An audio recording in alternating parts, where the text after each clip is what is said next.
noite, meus amigos. Estamos aqui de volta. Como sempre, começamos invocando a Santíssima Virgem Maria, o Santo Padre Pio de Pietrelcina, para que roguem a Deus que nenhuma injustiça se cometa neste programa. Antes de tudo, eu queria aqui dar uns avisos que foram solicitados por ouvintes. Primeiro é o seguinte, que no Centro Cultural Mirador, seção masculina do Opus Dei, em Porto Alegre, vai haver aí uma série de encontros sobre história da arte, tendo como palestrante o Adriano Bechara, começando no dia 20, indo até 22 de julho, de sexta a domingo. Muito bem, aqui não tem endereço, mas eu suponho que as pessoas conheçam o Centro Cultural Mirador, seção masculina do Opus Dei, em Porto Alegre. Segundo aviso, aqui o nosso amigo Antônio Anguete pede que nós avisamos que no próximo domingo, dia 22, a missa tridentina do Instituto Bom Pastor, em Belo Horizonte, será excepcionalmente às 17 horas, voltando ao horário normal, 9 horas da manhã, no domingo seguinte.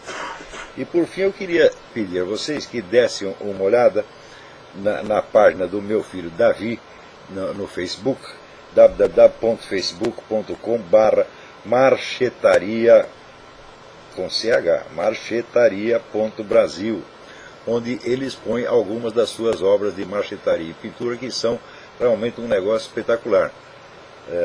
Então, quem quiser adquirir as obras, pode se informar pelos telefones 011 2427 3608, 2427 3608 ou 7031 2840. Os dois telefones são de São Paulo, 011.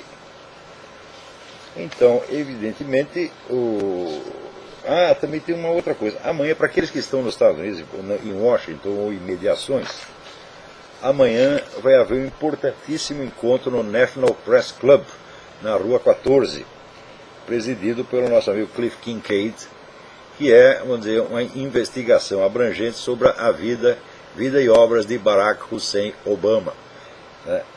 E alguns conferencistas lá da mais alta qualidade, como o professor Paul Kengor, professor do Grove City College, e o general Yon Mihai Pachepa, que é o desertor de mais alto nível das forças soviéticas, que veio para o Ocidente, e que tem informações absolutamente espetaculares sobre a ligação das elites americanas, especialmente o seu Barack Hussein Obama, com essas forças radicais islâmicas. E vocês podem obter mais uma informação. Ele tem um site que chama http://leninandsharia.com, ou então podem obter informações pelo telefone. Peraí, temos aqui tinha um telefone aqui. Está aqui. Informações com Phil Kent, K-E-N-T, no telefone 404-226-3549. Então, quem estiver em Washington, não perca. Talvez eu tente ir, não sei se chegarei em tempo. Muito bem, esta semana houve este episódio aí do deputado Jean Willis, que eu recebi uma mensagem altamente insultuosa, que vinha com o endereço do deputado Jean Willis na Câmara Federal. Então, as pessoas até estão gozando de mim, porque dizem, não, mas ele aceita o e-mail, não vai verificar o IP, etc, etc. Bom, eu não verifiquei por uma razão muito simples. O e-mail vinha com o endereço da Câmara Federal, portanto, se houvesse alguma treta ali, o remetente, o verdadeiro remetente, estaria cometendo um crime não contra mim, nem contra o cidadão João Willis em particular, mas contra o próprio governo federal. E quem é que ia correr um risco desse só pelo prazer de fazer uma piada cretina? Então nem me passou pela cabeça que o e-mail pudesse ser falso. Além disso, o estilo da mensagem combinava mais ou menos com o estilo geral dos esquerdistas quando escrevem a meu respeito no Facebook, no YouTube, no Orkut, etc., e no Twitter. Então, o estilo não era muito diferente das mensagens usuais. Eu não conheço o deputado Jean Willis, não sei como é o estilo de escrever dele, mas isso aqui está dentro da média.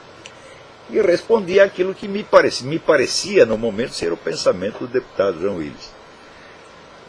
Daí publiquei lá uma resposta, daqui a pouco chega uma tréplica, pior ainda. E eu já estava me aprontando para responder à tréplica quando chega o aviso do deputado João Willis. Falou, eu não escrevi porra nenhuma, tá certo? Não sei quem enviou esta merda, tá certo? Porém, não chegou o aviso para nós, ele não mandou o aviso para nós, isso é importante. Ele simplesmente publicou a notinha no Twitter. Alguma boa alma viu aquilo no Twitter, me avisou, nós mais que depressa fomos investigar, né? E um dos nossos colaboradores que entende desse negócio conseguiu identificar, diz, olha, de fato o negócio não veio do endereço do deputado João Willis, veio de um provedor tcheco especialista em fraudes, provedor situado na República Tcheca. Nós mais que imediatamente e antes que o deputado João Willis nos pedisse qualquer coisa, nós tomamos a iniciativa de investigar e denunciar a fraude. Quer dizer, isso não veio da caixa postal do João Willis. Foi, né, algo engraçadinho, que ou é um gaysista fanático ou um anti-gaysista louco. Pode ser qualquer das duas coisas, ou pode ser uma mistura das duas coisas. No Brasil tudo é possível. Tá certo? Que decidiu criar um problema entre eu e o deputado João Willis. Tá certo? Então, de mim ele falava coisas horríveis ali, né? Fazia ameaças apocalípticas, disse que ia pedir minha deportação para o governo americano. Né? E o deputado João Willis, ele apresentava ali, falava em nome do deputado, usando o nome do deputado João Willis, defendendo a tal da liberdade sexual para as crianças, direitos sexuais das crianças. Né? Eu não sabia se o deputado João Willis tinha defendido essa ideia ou não. Tá certo? Tem gente que acredita que ele defende. Tá certo? Mas ele assegura que jamais defendeu isso, que ele é totalmente contra, e eu não tenho motivo para duvidar dele. De qualquer modo, a coisa já está investigada e devidamente denunciada. Então saímos, né, limpos, eu e o deputado João Willis. Continuo tendo todas as minhas divergências com ele, vou continuar discutindo, vou continuar falando, tá certo? Né? E continuo achando que ele é feio, tá certo? Mas desse negócio parece que ele está realmente inocente, tá certo? E a primeira coisa que a gente pede aqui, todos os programas, assim, que Deus nos preserve de cometer uma injustiça, tá certo? Porque, veja, a injustiça tem a história de um famoso rabino, né, que um dia chegou um sujeito para ele e falou, olha, eu andei falando muito mal do senhor, né, espalhando umas coisas aí e tal, mas eu estou arrependido, eu quero consertar. Daí o rabino disse para ele, você faz o seguinte, você pega um monte de jornal, picota em pedacinho desse tamanho, né, e daí você vai no prédio mais alto da cidade e joga os papeizinhos, né, e depois você volta aqui. Daí o sujeito fez isso, né. Daí voltou, jogou os papeizinhos, joguei. Pô, agora você vai e cata os papeizinhos. Né? Você fala, não dá. Daí, pois é mais fácil fazer isto do que você, né, conseguir neutralizar os efeitos de uma fofoca, de uma intriga. Porque você não sabe aonde aquilo vai parar. Tá certo? Então, nós já colocamos o aviso lá, então está limpa a situação. Recebemos o agradecimento do escritório do assessoria do deputado João Willis e está tudo limpo. Tá certo? Agora, eu queria observar, não só a esse respeito, mas a respeito de várias outras questões, se vocês ouvirem a conferência que eu fiz no lançamento do meu livro A Filosofia e Seu Inverso, livro que, aliás, eu acabo de receber um exemplar, está aqui, a capa está muito bonita, né? Bonito é elogio em boca própria, porque foi eu mesmo que inventei a capa. Eu pelo menos pedi que fizesse mais ou menos de acordo com esse modelo, um capa sem ilustração, só letras, que eu acho que é o que combina com livros de filosofia. Né? Se é um romance, uma coisa assim, bom, tem que ter uma ilustração, tem que ter um sujeito dando uma facada no outro, alguma coisa desse tipo, uma mulher pelada, coisa assim, mas livro de filosofia não, é só letra. Então, na conferência que eu fiz ali, eu explicava assim, que a linguagem dos debates públicos, né, questões políticas, morais, religiosas, etc., geralmente se trava usando figuras de linguagem, principalmente metonímia, quando você toma-se a parte pelo todo, o instrumento pelo agente, etc., etc. E que, em geral, esses termos eles não correspondem a nada de real no mundo. Quer dizer, você precisa escavar a linguagem do debate público para você saber qual é a questão que realmente está em jogo. Normalmente, numa sociedade civilizada, você tem várias pessoas empenhadas em fazer esse tipo de análise, de modo a reduzir os debates públicos aos seus termos reais. Não é que se tem de haver oposições, que haja em torno de dificuldades reais, ou de oposições reais. e não, vamos dizer, de meros símbolos que, uma vez soltos no ar, provocam emoções nas pessoas e despertam, então, reações contra ou a favor, às vezes, de coisas que não existem absolutamente. Tá certo? Então, a linguagem da propaganda, da ideologia, etc., é sempre assim. Ela é toda feita de metonímias. Tá certo? E no Brasil de hoje, todo mundo, eu assinalava ali, está raciocinando e falando de uma maneira ferozmente metonímica. Então isso quer dizer que você nunca sabe quais são os problemas reais que estão sendo discutidos. Eu vou dar um exemplo. Você pode, por exemplo, ter uma ideia de uma proposta política que você a apresenta nos termos que lhe parecem, vamos dizer, realçar as qualidades dessa ideia, tá certo? E o que você espera dela.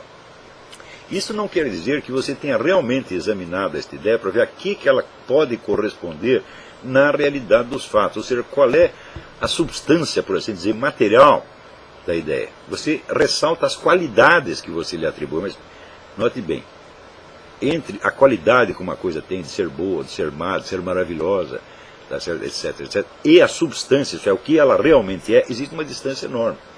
Quer dizer, a primeira distinção que Aristóteles faz nas categorias é justamente entre o que é a substância e o que é a qualidade. Tá certo? Então, por exemplo, você pode achar que o socialismo é maravilhoso ou que o socialismo é monstruoso, mas isso não lhe diz o que é substantivamente o socialismo. Note bem, e o que é o socialismo não pode ser apreendido pelo simples conteúdo da proposta, quer dizer, como o autor da proposta a apresenta. Tá certo? Porque quando ele apresenta, vai vir sempre na linguagem das qualidades e das expectativas e das esperanças, etc., etc. Tá certo? Quem examinasse a substância do conceito de socialismo em 1848, quando Karl Marx soltou o Manifesto Comunista, se alguém tivesse examinado isto com seriedade, chegaria à seguinte conclusão: o que é o socialismo em substância? Socialismo é a unificação de poder econômico e poder político. Ou seja, todo o poder econômico vai para quem detém o poder político. Com a promessa, é claro, que depois ele vai repartir tudo. Mas, de qualquer modo, os detentores do poder político se tornam instantaneamente também os detentores do poder econômico. Ora, vocês devem se lembrar que em 64, quando houve o golpe militar, teve um monte de comunista que saiu correndo, pedir ajuda para amigo rico para ele ir embora para a Europa. Isso quer dizer que você tinha um hiato, uma separação entre o poder político e o poder econômico. Tá certo? Quando, ao contrário, você tem um problema com um sujeito rico, você pode recorrer às autoridades, aos detentores do poder político, tá certo? E, portanto, aos controladores do aparato jurídico, policial, etc., para que o protejam contra essa pessoa. No socialismo, isso é eliminado. O poder econômico está todinho na mão das mesmas pessoas que detêm o poder político. Portanto, a possibilidade de que isso evolua no sentido da democracia ou da liberdade é nula. Isso é impossível. Então, quem quer... Acontece o seguinte, que o Manifesto Comunista, quando foi lançado, não atraiu a atenção de intelectuais. Atraiu a atenção só de militantes. Então, você não vai ver professores de filosofia na época examinando isso. Começaram a examinar 70 anos depois. Tá certo? Mas se algum intelectual realmente qualificado tivesse examinado o Manifesto Comunista, ele diria imediatamente isso. Olha, isso que você está propondo, quer dizer que o socialismo vai trazer mais liberdade, isso é materialmente impossível. Porque você está eliminando a pouca margem de manobra que um cidadão que não tem nem poder econômico, nem poder político, pode dispor, né, jogando um contra o outro ou pedindo a um proteção contra o outro.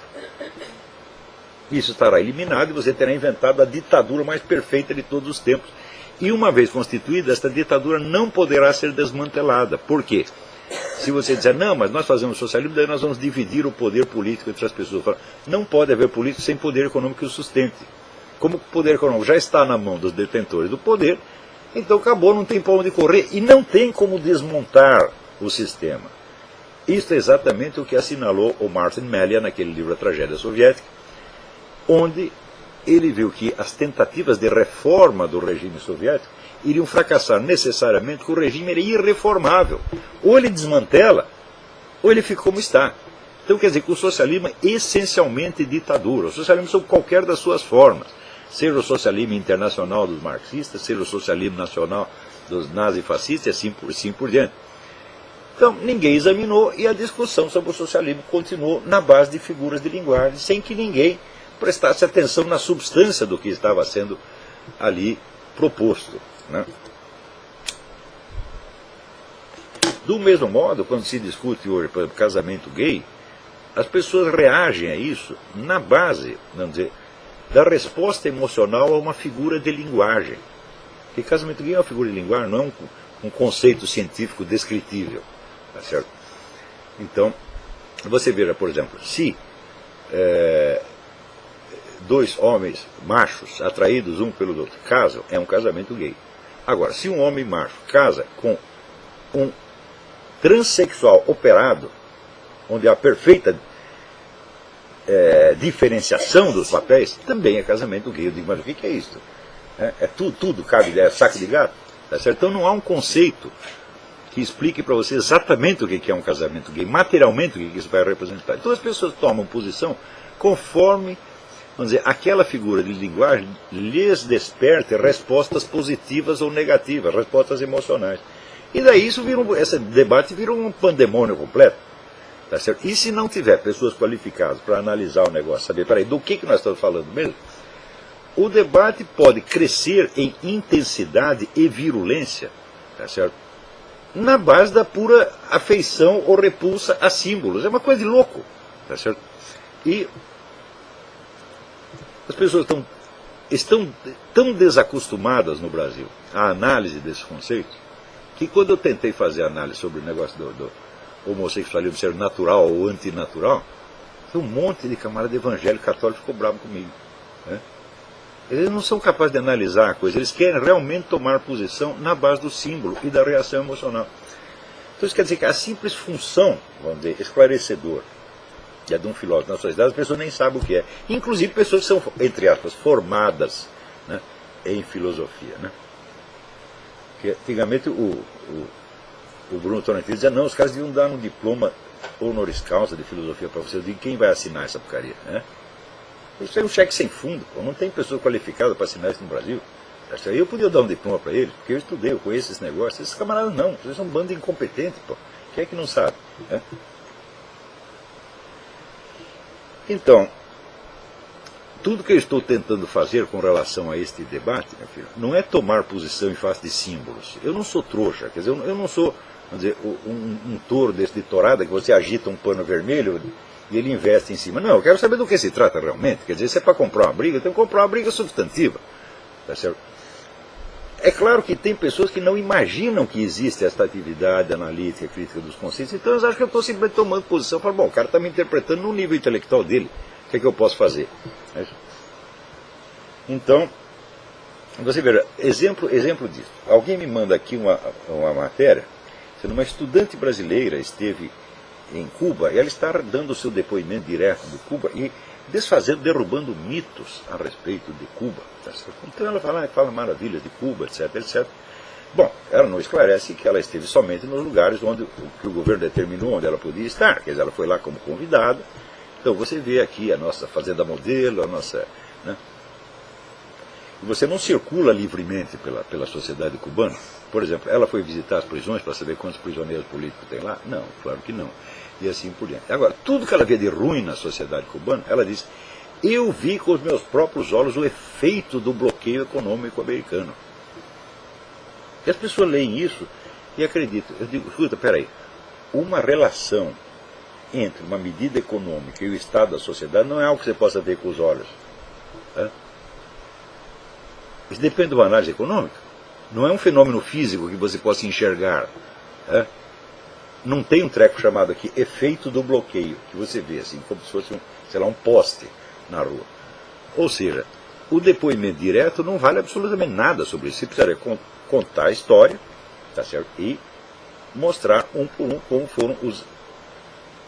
como foram o efeito, o bloqueio foi determinando este ou aquele efeito na sociedade cubana, sem excluir que houvesse outras causas possíveis. Porém, mais ainda, né, o bloqueio ele só diz respeito aos Estados Unidos. Os Estados Unidos não proibiu que o resto do mundo comerciasse com Cuba, só os Estados Unidos não comerciam. E, curiosamente, o argumento da Revolução era que aquilo que estava danando Cuba, que estava destruindo Cuba, era o comércio com os Estados Unidos. Então, mas o raio do imperialismo, afinal de contas, ele faz mal a Cuba pela sua presença ou pela sua ausência? Porque antes fizeram a Revolução para eliminar a presença, eliminou a presença. Agora estão reclamando da ausência. E essa menina cretina, coitadinha, ingênua, né? Ela vai lá e vê o pessoal passando fome, diz a culpa do bloqueio. E ela acredita que ela viu a culpa do bloqueio. Quer dizer, você vê um fenômeno físico e acredita que viu uma relação econômica. Isso é um estado quase hipnótico. E esse é o próprio, vamos dizer, o próprio raciocínio metonímico. Né?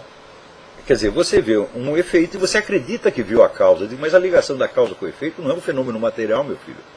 Que seja visível com os olhos da cara. É um fenômeno que se produz no tempo, tá certo? Por vias complexas, por acumulação de fatores.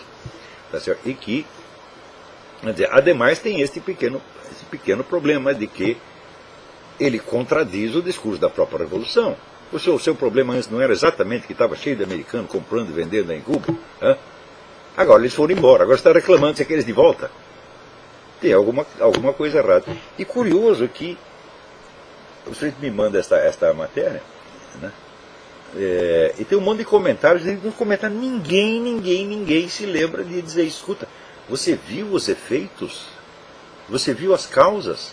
Você está enxergando causas? Ao enxergar causas, meu filho, com os olhos da cara, mas por que enxergar fantasma? Né? Você não pode enxergar uma estatística com os olhos da cara. Tá certo? Muito menos uma relação entre duas estatísticas. Mas ela acredita que viu. Então o que eu chamo isso? Isso é o raciocínio ferozmente metonímico. Né? Então, eu sugiro que vocês vejam esta conferência do lançamento do Filosofia e seu Inverso, que aliás eu recebi aqui um exemplar muito bonito, né? Alguns exemplares que chegaram. Agradeço muito à vida editorial, ao apoio que recebemos da Associação Comercial de São Paulo para o lançamento do livro, tá certo? E a todos que colaboraram aqui de uma maneira ou de outra. Tá certo? Agora, outra coisa. Peraí, tem um telefonema. Alô, quem é? Alô? Alô, Olavo? Eu? Oi, é Rafael. Rafael, tudo bem? Eu estou falando aqui de aula, mas eu sou de Texas? Fale mais alto, por favor. Eu estou falando de Austin, Texas. Austin, Texas. Perfeito. Como é que vai o senhor? Eu estou bem, mais ou menos. Ah, que bom. Então, senhor Olavo, eu tenho uma pergunta que é de caráter pessoal, e eu acho que provavelmente não tem nada a ver com o resto do programa. A minha pergunta é a seguinte: no seu vídeo Gigantes e Fofoqueiros, o senhor fala muito do orgulho alheio. Né? Do quê? Fala orgulho alheio. Eu não me lembro da expressão, mas em todo caso continue. Orgulho impessoal, o senhor fala que... Ah, sim. Então, eu achei muito interessante o que o senhor falou, porém, eu lembrei também que o senhor vive falando que o senhor não tem vergonha de ser brasileiro porque o senhor não tem culpa. Claro. Então, a minha pergunta é a seguinte: por que para o senhor é mais aceitável orgulho impessoal, mas não é aceitável vergonha impessoal? Não, é perfeitamente aceitável a vergonha impessoal, caso você tenha participado, tá certo, ou esteja ligado de algum modo a uma culpa coletiva. Por exemplo, esse pessoal todo que pertence ou pertenceu ao Partido Comunista deveria ter vergonha dos feitos macabros do seu partido ao longo de um século. Eles não têm vergonha nenhuma, na verdade, porque muitos são psicopatas, são incapazes de sentir vergonha, mas a vergonha seria justificada, tá certo? Você vê que o filósofo Carl Schmitt, que deu algum vago e longínquo apoio ao nazismo quando estava surgindo, né, e que depois voltou atrás, ele confessou a sua vergonha de ter cometido este pecado. É inteiramente justo. Agora, no caso, vamos dizer, a expressão "tenho vergonha de ser brasileiro" se espalhou pela internet, todo mundo estava dizendo isso. E então eu fiz essa observação, falando, não posso ter vergonha nenhuma porque eu não tenho culpa. Eu sou apenas um pobre espermatozoide que foi jogado numa viagem transoceânica e fui parar aí. Como é que eu posso ser culpado disso aí?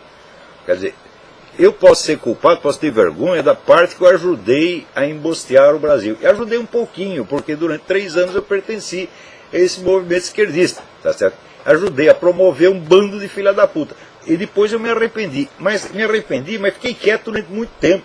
Eu fui reclamar disso 20 anos depois, tá certo? Não devia ter feito isso. Então, desta parte da minha biografia, eu tenho vergonha, já expliquei isso várias vezes. Mas vamos dizer, mas da desgraça geral do Brasil, eu não posso ter vergonha nenhuma, porque eu realmente, a minha ajuda foi muito pequena nisso aí. E eu creio que aquilo que eu tenho feito pela educação de milhares de brasileiros desde há muitos anos, já compensou, espero eu que tenha compensado pelo menos parte do mal que eu fiz entre os 17 e 21 anos, né? Mais ou menos. Tá certo?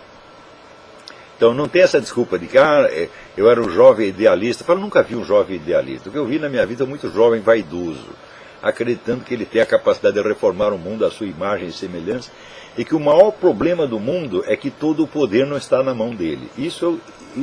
Gente militante de esquerda eu só vi assim.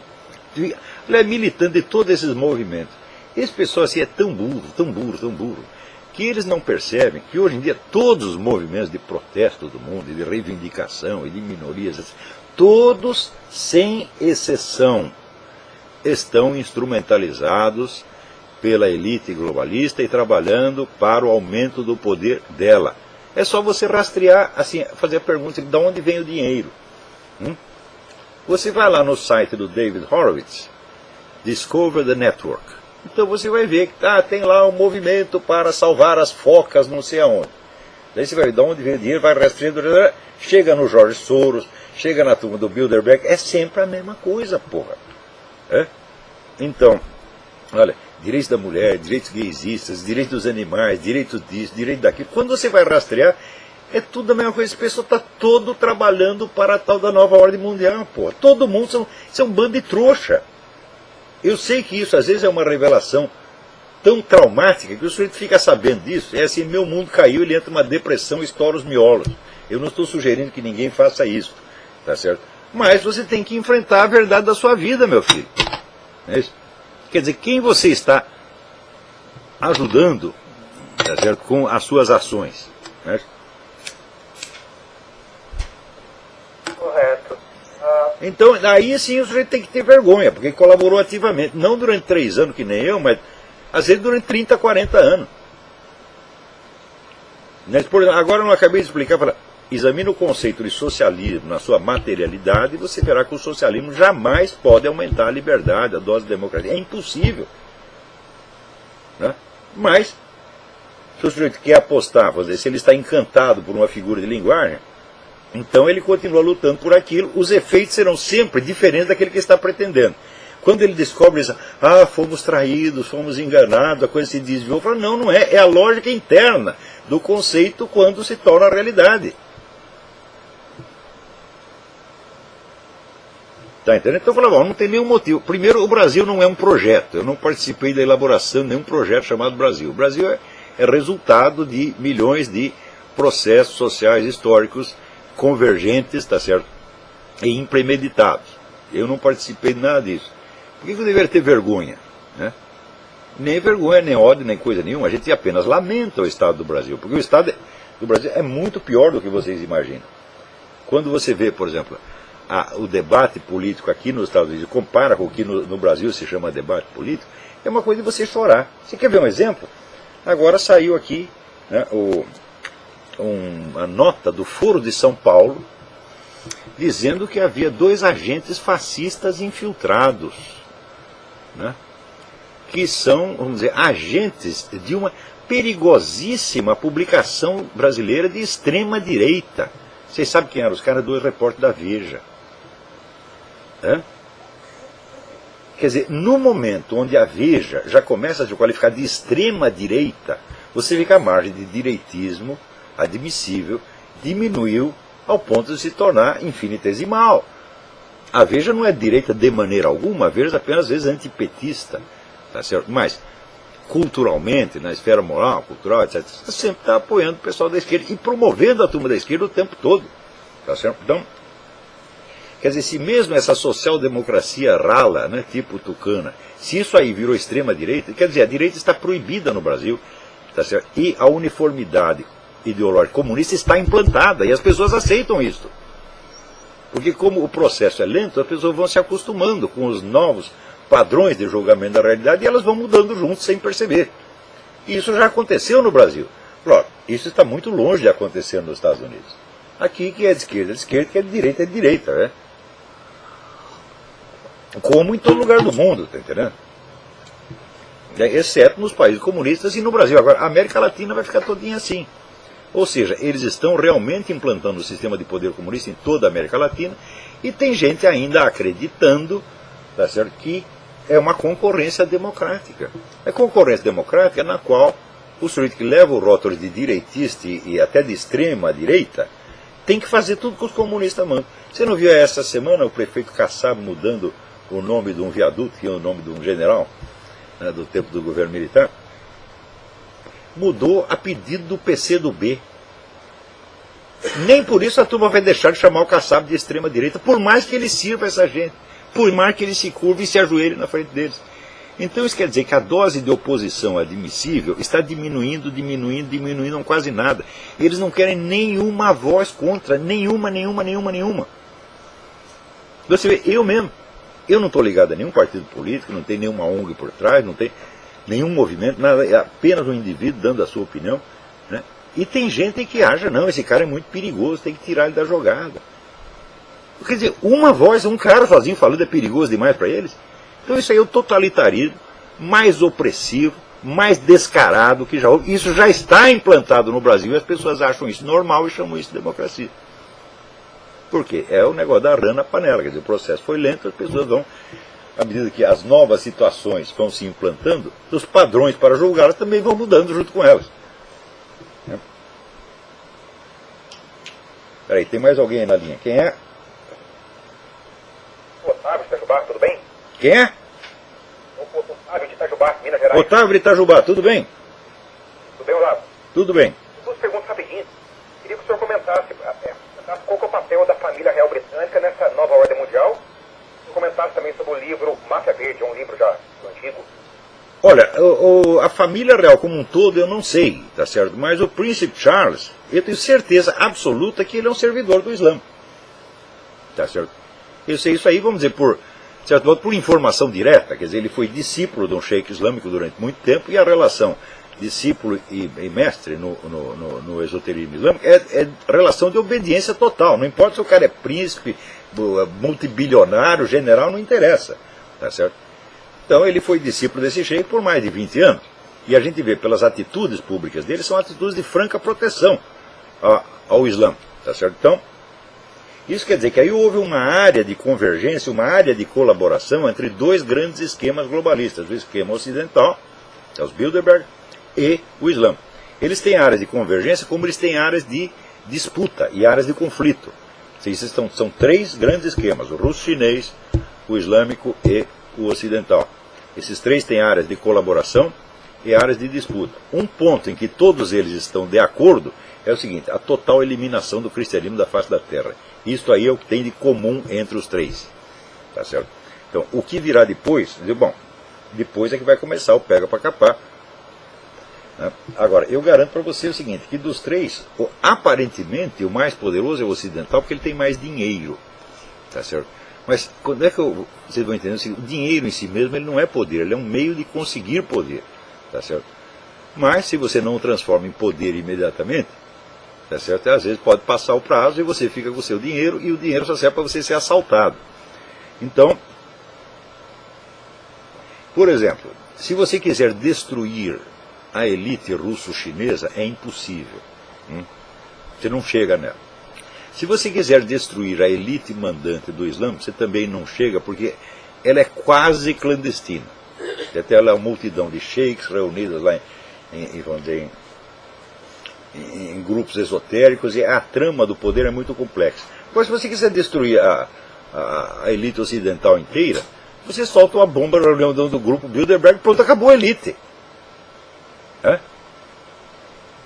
Então, quer dizer, eles estão muito mais expostos, essa elite ocidental está muito mais exposta Embora tenha gente que chama o poder secreto, fala, não estou vendo poder secreto nenhum, está tudo na nossa cara, tá certo? Todo mundo, a gente sabe o nome de todo mundo, né? Apenas, vamos dizer, não são pessoas que exercem cargos oficiais, eles põem os trouxas, os seus agentes, para, né, ocupar cargos oficiais. Então, mas são pessoas conhecidas, então eles estão tremendamente expostos, coisas que, por exemplo, a KGB não está exposta de jeito nenhum, não é isso? E a rede dos potentados islâmicos que decidem realmente o curso das coisas também não é. Você não pensa que é a Ahmadinejad que está decidindo essas coisas, de jeito nenhum. A trama do poder no mundo islâmico é muitíssimo complicada.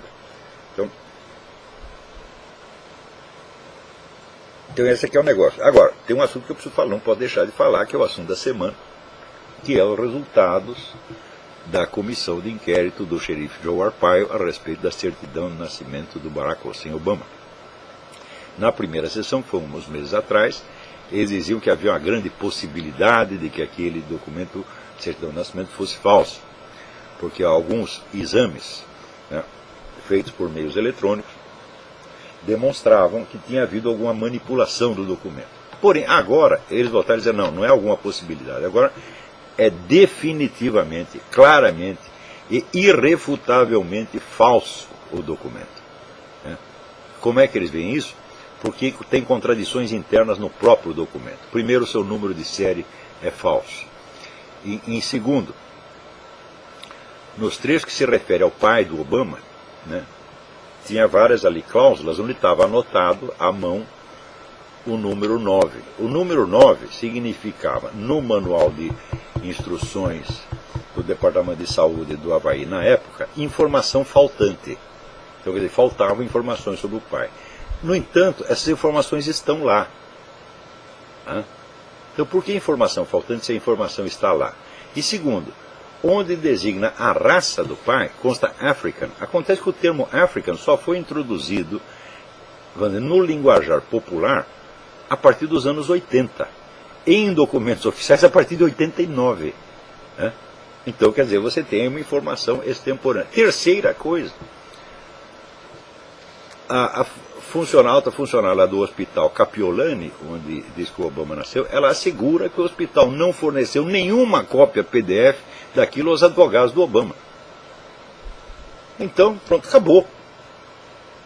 É impossível que esse documento seja autêntico, absolutamente impossível. Então, tem a prova da fraude. Eu, desde o início desse negócio, desde a campanha de 2008, eu disse o seguinte, o único problema sério em tudo isso são os documentos do Obama. Não interessa as ideias dele, os projetos políticos, etc, etc. Está na cara que o sujeito não é quem ele diz que é, está na cara que ele está se apresentando com identidade falsa, e está na cara que é um sujeito criminoso e que pode ser derrubado por um simples processo criminal comum, uma queixa na justiça, como uma queixa na polícia. Tá certo? Mas ninguém teve coragem de fazer isso, por quê? Porque lhes pareceu inverossímil. Para não blefe alto de bar. Eu digo, mas justamente, o blefe só funciona quando é inverossímil, meu filho. Por definição.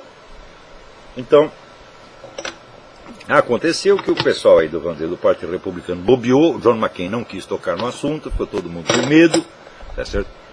E, ficando com medo, aconteceu o seguinte, deram ao Barack Obama mais poder do que ele realmente tinha. Por exemplo, esse pessoal todo da grande mídia, que se recusou a falar do assunto,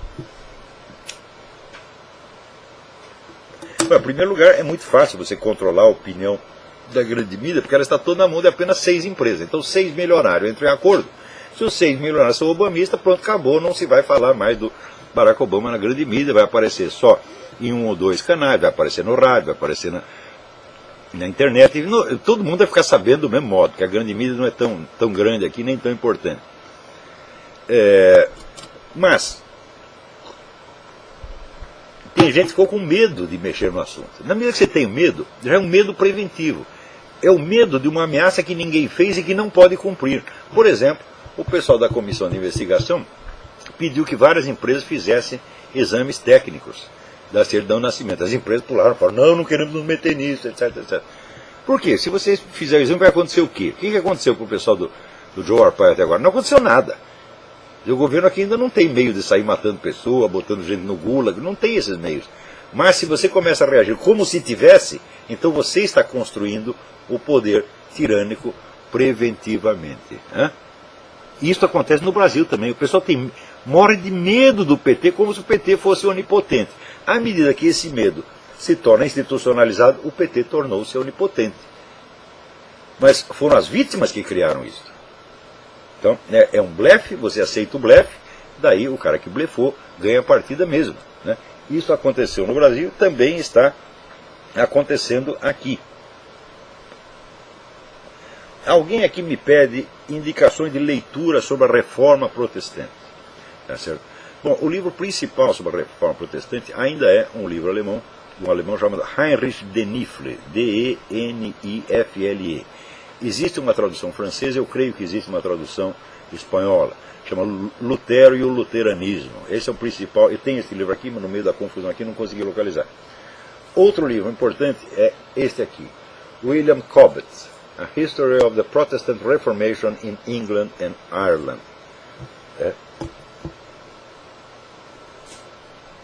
Esse aqui é um clássico, Michael Davis, Cranmer's Godly Order, a Ordem Divina de Cranmer. Cranmer foi o chefe da Reforma Protestante na Inglaterra.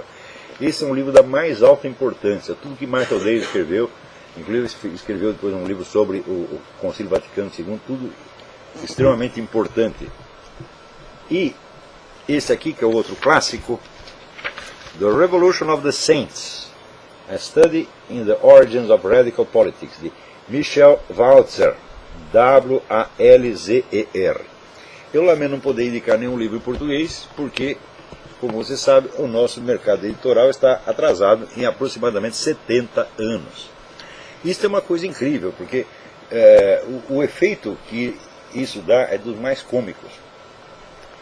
Porque, por exemplo, outro dia eu disse aí assim, toda a história das origens da ciência moderna é tudo empulhação. Não foi nada disso que aconteceu, tá certo?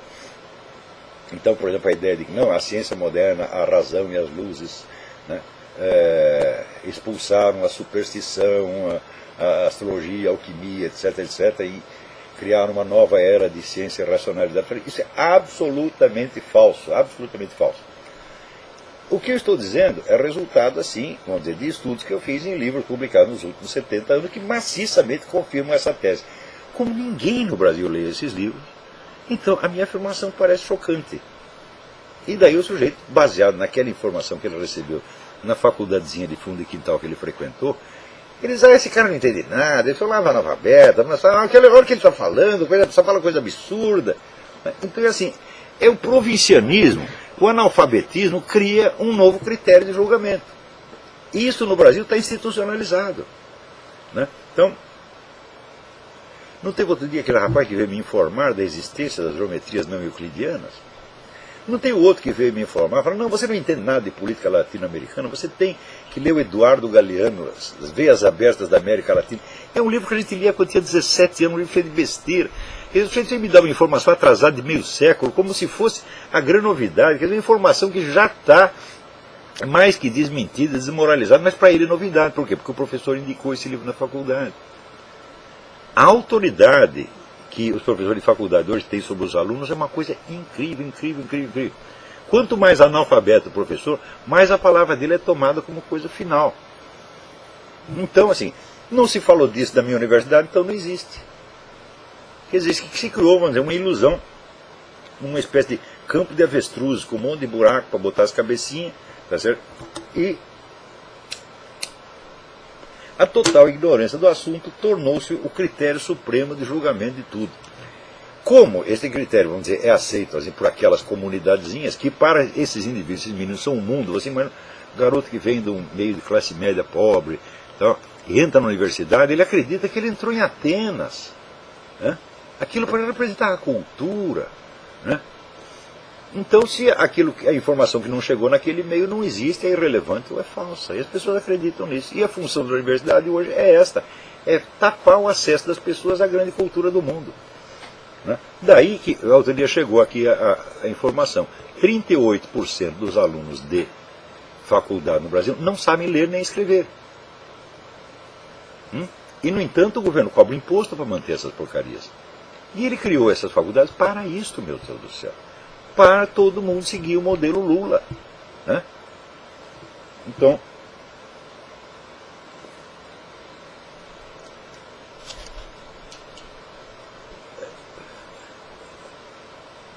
Vamos lá. Tem alguém na linha aí. Alô, quem é? Alô? Alô? Sim. Da Irlanda, aqui, né? Irlanda. Da Irlanda? Oi, professor. Tudo bem? Kelly. Como é o seu nome? Professor, eu achei aqui na internet um texto de São Leonardo de Porto Maurício. Sim. Esse texto se chama Pequeno Número daqueles que são salvos.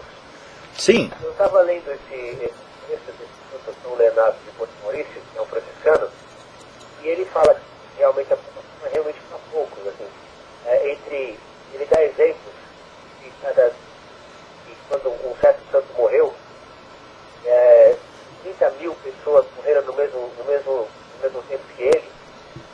Dois foram para o céu, 3 foram para o purgatório, o restante foi para o inferno.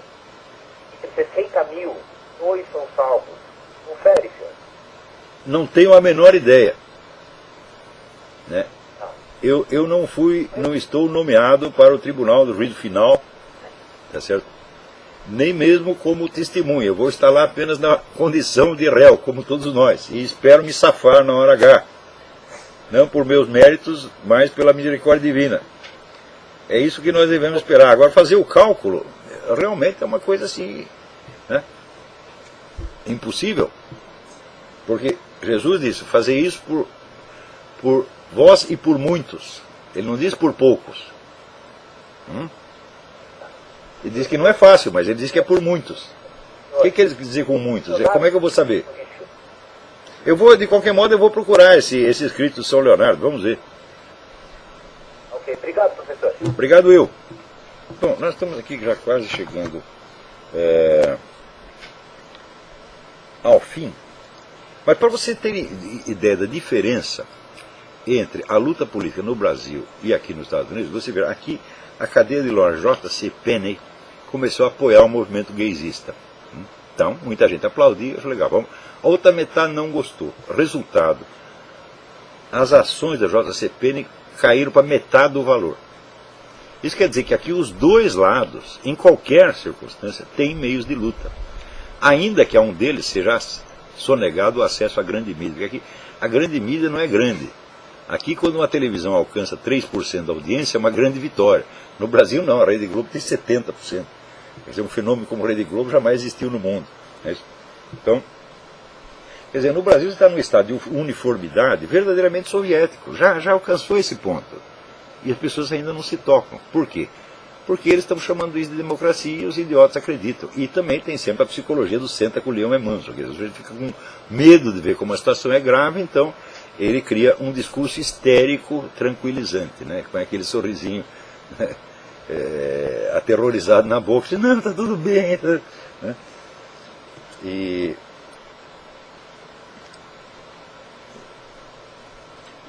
E assim vai.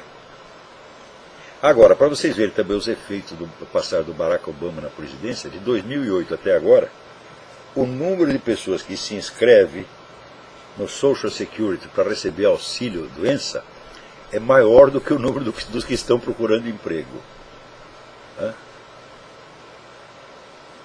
O crescimento dos empregos foi um crescimento negativo, foi menos 1,3%. Agora, o crescimento do pessoal na fila do Social Security, vupt, né? E ainda tem gente que duvida que o Barack Obama está lá para destruir o país, né? Que é a coisa mais óbvia do mundo. Então, bom, mais informações sobre esse caso do Barack Obama virão nos próximos programas. Aqui um aluno me pergunta, ele quer fazer o curso de História e se eu recomendo algum. Eu digo, olha, eu estou fora do Brasil faz 7 anos, eu não tenho ideia, mas eu duvido que algum curso tenha melhorado nesse ínterim. A minha filha Inês, que cursou História na USP, ela diz, olha, o curso não chega a ser mal, mas ele é puramente rotineiro, não há nenhum incentivo à busca de conhecimento, é apenas, vamos dizer, a rotina, aquele arroz e feijão, atividade verdadeiramente intelectual não há nenhuma. Isto na USP, que era tido como a melhor. Agora, para aqueles, antes de terminar o programa, para aqueles que querem vir estudar nos Estados Unidos, eu recomendo 2 publicações. Choosing the Right College, publicado pela EASY, Intercollegiate Studies Institute, né, com prefácio do economista Walter Williams. Recomendo enfaticamente este guia, tá certo? Onde mostra assim, a realidade, não é pela fama publicitário das escolas, no que realmente está se passando lá dentro. E para aqueles que são católicos, Chosen a Catholic College.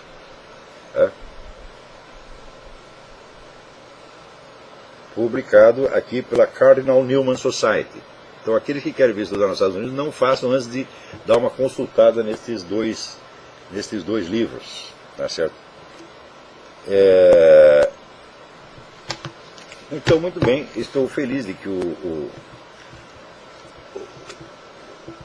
o episódio John Willis tenha sido mais ou menos esclarecido, porque ainda falta descobrir quem foram os desgraçados. Tem um leitor, Cristiano Schulter, que me informou, nós sabíamos da existência de um grupo de trolls ali do Paraná, que é especialista nisso. Então lança mensagens falsas, tá certo?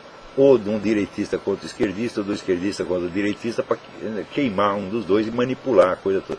Note bem, esse negócio de mensagens falsas é de fato muito comum. Mensagens falsas em meu nome já foram mandadas até para mim. Eu recebo o e-mail com o meu próprio endereço, dizendo um monte de besteira. Uma vez colocaram mensagens de cunho nazista no site Mídia Independente no meu nome. Daí eu, evidentemente, avisei. Mas olha, falsificar o meu e-mail é uma coisa. Agora, falsificar o e-mail do governo federal precisa muita cara de pau. Quer dizer, então eu imagino que foi realmente esse grupo, essa quadrilha do Paraná, ou outra similar. Porque para correr esse risco, só quem já está totalmente ferrado, mesmo não conta com mais nada. Está tudo perdido e meio. Né? Um farsante comum só faria isso se estivesse fora do seu juízo perfeito. Né? Mas ainda algum dia, talvez, saberemos quem foi que enviou esta coisa. Então, muito bem. Por hoje é só. Até a semana que vem. Muito obrigado.